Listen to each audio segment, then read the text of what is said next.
Right, folks, I've been away for a couple of hours watching the great Manchester United. Not Liverpool off the perch today. Now, before I go any further with, I did promise you a racing story later today. You're going to get it now in a minute, honestly. And it'll be pretty quick, it won't be a long one. But in our series of William and all the rest, if you be honest about it, they're all tossers, aren't they? Of course they are. They're getting worse and worse and worse. But anyway, got a quick story for you in a moment. But first, let me just say, quick apology to those of you that happened to watch the Manchester United Liverpool video, the verdict one that I did a bit earlier. You might have caught me singing on that one. I didn't mean it. I didn't realise I was being recorded. I know I've not got the best voice in the world. Sorry about that. But I was in a state of happiness. I'm not normally that happy. I'm normally grumpy. I normally don't like the world. But for a couple of hours today, or at least a couple of minutes, from about minutes 1:18 to 1:23 or something, I was over the moon. I was like a pig in you know what. Honestly, I was. I threw my shirt off as well. The shirt went everywhere. The breasts were out and everything. I never got a red card. The wife was saying she weren't happy with what she was looking at, but I didn't get a red card. Anyway, that's another story altogether. Right, horse racing. Right, I've got one quick story to read you that somebody sent in the email. I did say, if you're a punter and you've got any stories to tell me about any bookmakers or any issues you've had with bookmakers, send them to me. And I did also say, if anybody wants to actually come on the channel, they can come on the channel and actually physically tell us on the channel about any stories or instances they may have had. To that end, we got one message through last night from Stuart. I think it's Stuart the Shaker. I think he's a Berry fan. We're not going to use any last names. We don't want to do that. Stuart the Shaker. And I've got one through that I've just seen now. I've not even read it all yet. It looks an absolute Bobby Dazzler. I'm recording late and I want to get this message out and I want to get back to the family and enjoy my later night tonight. I want to celebrate. I'm going to actually have a drink of beer later or wine. Someone's got a fancy bottle of wine and I might even try that for a change. I'm going to watch Old Raylan on Justified. I've started to watch it again. I'm near the end now and I've been loving it. I've watched it again. So I might have a drink later now to celebrate the great win earlier. But before I do that, I thought I'd get this message out. And I'll tell you this quick story. Then when I go down later, I'm going to read the story that's been sent in my email today. I've only just this minute opened it and I've seen the first paragraph and I thought, oh my God, this one looks particularly juicy, but it's a longer story, it's like that length. So I'm going to read it properly and digest it and I'm going to tell it to you all tomorrow. You're getting it tomorrow whether you want it or not. I don't like reading like this on the computer. I'm going to do it in a minute and I'm going to be there longer and my reading ain't great and I don't want to get it all wrong. So I'll get it in the back of my mind what the gist of it is, and if the reading's going bad, I'll just tell it you. So that one you're getting tomorrow. This one's for today. This one isn't as incendiary. Hey, that's a word and a half. I've never used that one before. This one isn't as incendiary as the one you're going to get tomorrow. The one you're going to get tomorrow is very, very naughty. Right, Stuart the Shaker. He left me a message last night. Thank you very much, Stuart. Much appreciated. And then I'll tell you my story. I've got a story about two betting companies. They are Sky Bet and Coral. True story, this one I'm going to give you. Shocking, really. Right. Stuart messaged me last night. I read it late last night. He did. Hi there. He said, regular customers who bet big in those days, that he was working there about 10 years ago, I believe, at Ladbrokes, I think he said. Regular customers who bet big in those days were monitored £50 to £100 a bet. If they were deemed bad business, they were told that their bets would no longer be taken.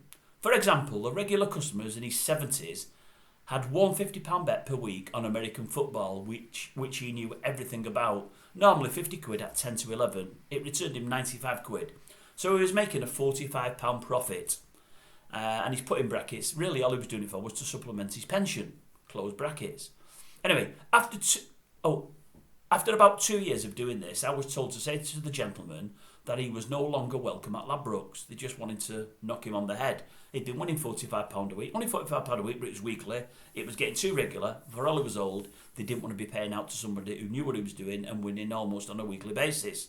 So Ladbrokes, a multi-million-pound company, was scared of losing £45 per week. I left the bookmaking industry in 1990 as I could see what was coming with late night opening and Sunday racing. So this is from a good while ago now, obviously, which is fine. Hope this gives you a flavour of how the Big Four bookies operated. Thank you very much, Stuart. And in brackets, a committed Berry supporter. The reason I'm called Stuart the Shaker. Okay, so that gives you an idea of what was happening over 20 odd years ago.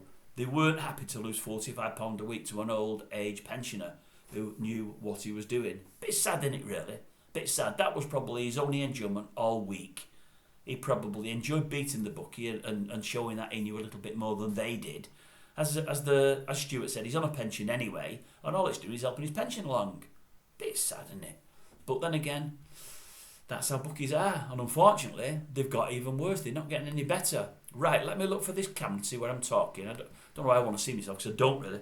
I'll tell you a story, folks. This is a true story, an absolutely true story. I hope you didn't see me spit at the camera then, but I did. I didn't mean it, but it happens when you talk sometimes. Dead true story. This is from about a year ago. This gives you an idea of how bad the bookies are. It also gives you an idea of how stupid I was, because I should have done better for this person. I think, to be honest with you, I'm going to try and help this person again. I'm going to speak to them sometime this week, and I might look at getting an ombudsman involved, although this thing happened over a year ago. Right, I'm pretty good at talking, as you can hear. I talk a lot. I don't say I'm good at it, but I do talk a lot, and I don't mind talking. I'm particularly good at composing emails and typing emails up and all that. I'm not the fastest in the world, but my English is pretty good. I mean, I don't get everything correct. But what I'm saying is, the things I put on the page that I write are pretty effective. I know how to tick the right boxes and press a few buttons. I was good as a kid at school. They said I could have been a journalist. Well, I have wanted to be, but never went down that road. But teachers said I could have been, and I think I'd have liked that, but I didn't do it. Anyway, that's by the by. That's another story. Right, about 18 months ago, somebody would tell me, a pal of mine, he had a child that was struggling with gambling, a gambling addiction, and they'd lost a lot of money. He didn't know how bad. And I've kept it from him to this day, to be honest with you. And it's concerning, you're not going to believe this, but it's his daughter. It's very unusual, it's women, but it's his daughter. And he said, look, she's got gambling problems. On the back of it, she's got loans to try to pay them off. And we've just realised how many loans she's been getting. And she's got to the stage where she's been getting loans and they wouldn't give her any more money. So she's had to go to these people that do loans, but we know checks, but charge her the earth in the APR or whatever it may be. He said, and honestly, she's in really deep. He said, we think we've stopped her betting now, but we don't know. She still owns lots on the loans. We're actually going to pay it off for her. But she's in a bad way. Can you do anything for us? Because we know you bet, and you've got the betting companies and whatever. I said, what do you mean do something for you? He said, well, I'm not the cleverest in the world. He's a good friend of mine, and I know he is. And he said, I don't mean that in a bad way. He said, but I know you're a great letter writer, and I know you're pretty clever, and I know you know the kind of things to put when you're putting pen to paper. Could you get hold of these bookmakers on her behalf? So I did, or I tried to. One was Skybet, as I say, and one was Corals. And firstly, they don't want to know because they want to deal with her, because she is the one in the account of, and it's not in my name. Plus, I'm not even related to her. But I'll give you the bones of the story and I'll tell you what happened. I mean, in the end, nothing happened. But I'm thinking of speaking to her again now and saying, I'll tell you what, let's go down the ombudsman route. We should have done stuff like this before. But although it's an old case now, I still think with the issues that she's had and the debt she's gotten into and how badly the bookies treated her, I still believe you might have some joy. And because I've started doing this about William Mills over the last 3 or 4 days, I'm seeing lots of things in the comment threads. And there's a thread there within the comment threads where 3 or 4 people have said to me they've had issues with this bookmaker or that bookmaker or the other bookmaker, and they're having no joy at all. And as soon as they've approached an ombudsman or even threatened to approach an ombudsman, the bookmaker's paid up. So I'm thinking we could try it with Sky and Coral. Even if one of them pays up, she's in clover. Anyway, I got involved in it and I was sending messages back into it. Initially, they don't want to message me. Then in the end, I think one of them just said, we're not interested. It's all down to her. She got herself in that problem. She told us she could afford to lose what she was losing. The other one said, we did something like, we actually asked her on a couple of occasions, could she afford it? She said yes. We asked her on one occasion, could she type something out to say that she was earning enough to cover the bet she was having? And she typed out she was earning thousands and thousands per year. She inflated it, she made it up. But it's because she owed money and she was getting loans. Anyway, this is the bones of the story. I'm just going to tell you what she earned and what she gambled during the course of a year. You'll die, folks, when I tell you. You'll absolutely die. She's a good earner. This was, I say a year ago, it might have been a couple of years ago, or 2.5 years ago. Might be 3 years ago. No, it'll have been about 3 years ago when she started betting. She bet for about 14 months, I think, so it's just over a year and a half ago she'd stopped. That's when I heard about it, and 3 or 4 months later, that's when I approached on her behalf Coral and Skybet. So it's probably 18 months ago I approached them. And we had threads of messages that went for about a fortnight, more with Coral than with Sky Bet, because Sky Bet alone just sort of didn't want to know. But Coral were messaging back and to an extent, although they couldn't go through all figures, they couldn't tell me everything because it was in her name and it was down to her. But in the end, they basically left it along the lines of, we asked her on a couple of occasions, could she afford it? She said yes. We asked her to let us know how much she was earning, and she told us she was earning fortunes. But they never asked for pay slips, and she never sent any in. So they're saying, but as far as we're concerned, she said she could afford it. If she couldn't, she's lied. It's not our problem. So they said, as far as we're concerned, we're not taking things any further. Sky Bet had already said that, so it was dead in the water, I felt at the time. But I know we probably could have done more then. Now I still feel we can, after some of the things I've been reading.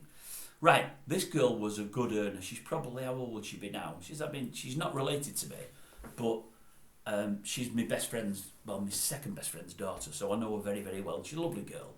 I think is she married? No, she's not married. She's living with a boyfriend. She's not married. At the time, she was between relationships. The reason she was between relationships is because a boyfriend had left her with all this gambling stuff when it all kicked off and with all the loans and whatever else. So she lost the boyfriend on it.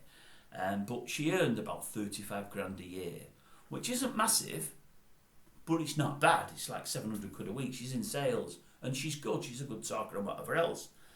She earned 35 grand per year. In this 1 year with Coral and with Sky, have you any idea how much she lost? It'll shock you, I'm going to tell you. It'll shock you. Now, this girl, by the way, she lived with her boyfriend. She's got an apartment, not a house, and she rents. And she's got a pretty expensive car. I think a car, and I think it's one of these PCPs or whatever they call them, these youngers. I've never done that myself, but I think she's paying about 400 or 500 quid a month for a car. She's also got the rent to pay, and that's about 600 quid a month, but she pays that with her boyfriend, or did do when she was still with him. The last 3 months she'd been on her own after he'd left her.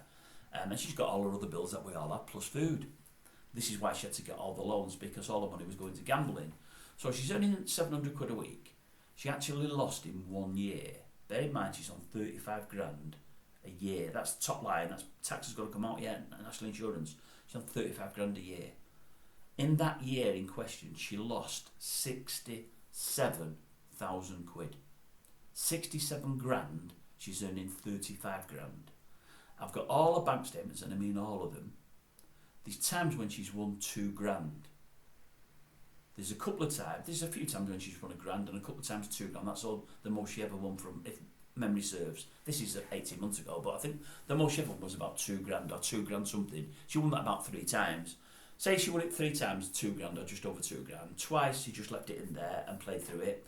Once she drew it out, but it was all paid back in within 2 days. She was betting anything between 15 on a quiet day up to 25 bets per day. If she won whatever she won, she would normally leave it in there and just play through it. She played a fair bit of roulette with a couple of the bookmakers, but mainly it was horses and football and tennis. Horses, football and tennis. She said she knew a little bit about horses, but not a lot. A lot about football and a bit about tennis. She was basically just betting on anything, trying to chase the money up that she kept losing, and it was an addiction to her. So she earned 35 grand, she lost 67. She got 14 loans. 14. Of the 14, 13 of the loans were hers. Her boyfriend got 1 loan for 2.5 grand. And not long after that, he left her because he found she'd been gambling again. She ended up stopping gambling, and to my knowledge, she's never bet to this day. But she regularly went to Gamblers Anonymous. As I say, Sky didn't want to know at all. Coral were listening to me and messaging back into it, but in the end washed their hands of it. And we left it there. And I was saying to Coral, how on earth could you not think this person's got a gambling problem? Somebody betting 20 bets per day, all reasonable every the least is 20 to 50 quid. It could be 100 quid, 150 per bet some days. I mean, and I'm saying, when somebody wins £1,000 or 2 grand and doesn't take it out and plays through it within a day or two, isn't that supposed to trigger things with yourselves, as in gambling problems? It's not necessarily about the amount you put on, it's about the volume of bets. This person's betting 15, 20, 25 bets per day, every day of the week virtually, and betting on loads of different things. You must realise she doesn't know anything about the things she's betting on, because she's losing a lot more than she's winning. And you're saying because once you asked her what her wages were, and she told them about 60 grand a year, I think. You're saying, oh, well, that was fine. So you've gone from that to now doing affordability checks on everybody and closing accounts if you think they can't afford it. how on earth did you, in fact it was at the start of the affordability when it first came out in fact, I said, how on earth could you let somebody bet to that kind of volume? This person has had 14 loans, 13 in her own name, 5 or 6 of them at horrendous rates, and I mean horrendous rates, because no one else had loaned her any money. Her boyfriend even got one loan. Her boyfriend ended up leaving her. And she's actually said to me, because I've had 2 meetings with her, she said, there was a time I felt like killing myself. I never got close to doing it. It went through my mind, and I was thinking, I wish I wasn't here, I wish I wasn't here, because I knew, I'd say to myself, right, I'm going to get this loan and pay some of that off, and I'm not going to bet again. And sometimes she said I could go 2 days without having a bet. Then 2 days in, I think, I'm missing it today, and I'd start all over again. And I just couldn't get off that cycle. I couldn't break the cycle, couldn't break the chain. I couldn't stop it. It was an addiction, a full-blown addiction. And I knew I was doing wrong. I knew I was letting people down. I knew I was letting my boyfriend down. I knew I was letting my mum and dad down. I knew they'd be absolutely gutted, and they are. And they're in a situation with my mum and dad where they've not got a lot of money. I knew they couldn't help me. I just knew they couldn't help me. I didn't know what to do, but I just carried on doing it. And at the time, she's working in a sales job because she says she's pretty clever. She's working all the hours God sends. It's in a pressurised environment anyway.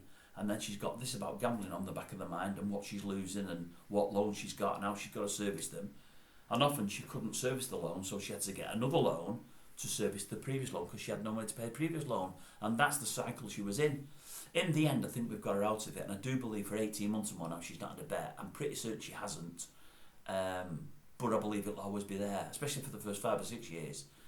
And I feel and felt so sorry for her, and I was gutted I couldn't do anything. But at the time I was really busy with work and couldn't give it more of my time. I still work now, and I've also got this, but I have bits of time and bits more. So I think I'm going to speak to her dad, approach it again, and maybe the bookmakers again, and say, no, we shouldn't have let it lie then, we shouldn't have let it lie. That, you've ruined this girl's life really, and let it, now you're all about helping people and stopping people getting addicted, and you want affordability checks, and if they can't match up to what you want, you get rid of people. You should have done this with her 2-3 years ago. You should never let her get down this route. If anybody was a problem gambler, it's this girl. Yeah, I'm with somebody like SpreadX, and they say to me, give me bank statements, give me this, give me that, give me the other, and you can carry on with the account. And I've bet for 50 odd years, and I've got nearly 50 years, got no problems, no issues, and I bet within my limits. So they're stopping normal punters like me, and this young girl there, who's earning 35 grand a year and has lost 67, they've done nothing about. They've let her hunger out to dry. So I think that's what I'm going to do. I'm going to speak to the Ombudsman and see if anything can be done even at this late stage, and hope that the conscience is picked just because of what's happening at the moment with affordability and the government and everything else. But I thought I'd share that story. It's a true story. And I think it's one of the reasons we're doing this crusade as well against all these online bookies that we do, the online tipsters and whatever else, because I just don't like the idea of people doing people. And this young girl has been done by a bookmaker. Same with the reason I put the William Hill thing up the other day when they did me. I thought, I can't believe it. And I thought, I'm not having it. I've got a bit of a platform here where I can talk about them. And I thought because of the word I put in there, i.e. tossers, and I had a William Hill picture there, I thought it'd get a few watches. I didn't think it'd get 13 or 14 or 15,000, because I don't get that volume, as I say. But I thought it'd get a few people watching, and it has. Anyway, I hope you see this one. I hope you all see this. Again, what I'll ask of yourselves, if you don't mind with this one, I asked with the first one. I probably should have asked with number 2 and number 3. If you like it or are interested in it, please give it a thumbs up. If you can share it with anyone or want to, then great. And again, I forgot the name of that guy that he shared the first video. My friend, if you see this, again, put it on your channel if you can and share it. Anybody that's got any kind of channel to do with horse racing, please just share it. It gives you an idea of what the bookmakers are like, how they treat us, and how little they care about us. Because they just don't care. As you see in my early video today, it's all self. They're all on about this affordability checks down, whatever else, and we're all fighting. We're not fighting for ourselves. People don't realise this. We're fighting for the bookmakers. We're fighting for the bookmakers so they don't have to ask us these affordability questions, so we won't go away, we won't stop gambling, we won't go to a black market, we'll keep betting with themselves, they'll take more money from us, and in the unfortunate circumstance that we actually win, they'll just close us down and get rid of us. But all the ones that lose and that lose regularly, they'll keep them, and that's what they want. That's why they don't want this affordability to carry on. They don't want to losing customers. They want to keep us all on board. They didn't want to lose my friend's daughter. They wanted to keep her on board. They were happy. They weren't bothered the fact that she earned 35 and lost 67 in a year. Didn't affect them at all. Didn't affect them at all. Helps their spreadsheet, so they're not bothered. As I say, we know people have killed themselves in whatever else. They say they're concerned. They're not bothered. These people that you read about that killed themselves, they kept offering them 3 bets.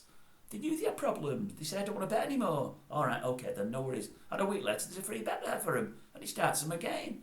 They don't care. They never did care. They don't care now. They used to care 30, 40 years ago when old William Hill started his operation and stuff. He cared. The people on the racecourse, the old style bookies, the people that, the guy, I can't remember the guy's name, that got jumped once, the guy that used to take all the bets off JP McManus, the legendary gambler there, they cared. You put a bet down, shook their hand, and they paid you out, so you paid them. That's how it worked. Not that way anymore. They don't care. They don't care about the men in the street.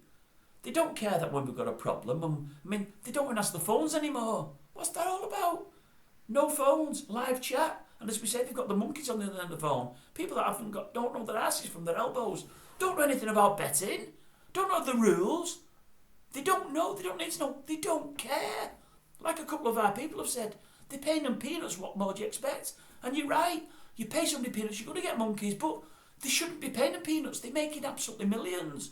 So when we've got genuine grievances, they should have people on the end of the phone there or on the end of the live chat that know what we're talking about and can give us a satisfactory resolution. And if we're in the right, look after us, and that way keep us. But when we're in the wrong, explain why we're in the wrong. But as I say, they don't care. My voice has gone because the United thing. Some will be happy with that. The voice going, by the way. I'm not, but hopefully I'll be back fighting and firing tomorrow. So, if you've liked it, thumbs up it, please. Any comments, great. I might not get through to all the comments, folks. I've never had this many comments before, so it's taken all my time to keep up with them. But I'll look at them and I'll do my best, I promise you. If I don't message you back, please don't hold it against me. I've never known a time when it's this difficult to get through to all comments because there's so many. I've never had this before. So please don't think it's anything untoward. And again, I'll say, if anybody out there's got a story about the bookmakers, any story at all, email me, bgog999@hotmail.com. bgog999@hotmail.com. And if you'd like to actually come on the channel and talk about it, we'll do that. As I say, people watching will see me, they won't see you. You'll be on the end of a phone. We'll record the conversation. I'll be talking to you like I'm talking now. You'll be over there on the phone. We'll hear your voice. You'll tell us your story, and I'll air it for you. If you want to. If you don't, no problem. Just put it in an email, and we'll put it on here. As I said, we've got a story tomorrow. I've started to read it. It's a long one. I've not read it fully, but I've seen the first paragraph, and I'm thinking, my God, we've got to speak about this. So that will be out tomorrow. I don't know what time. I say don't know what time. Probably between about 4 and 6. That'll be out tomorrow. So look forward to that one. Thanks for everything, folks. Thanks for the support. It's so much appreciated. I can't even begin to tell you. And thanks for everybody that's jumped on board. All the new subscribers. They come in daily. I can't believe it. I'm pleased, but I can't believe it. Thank you very much.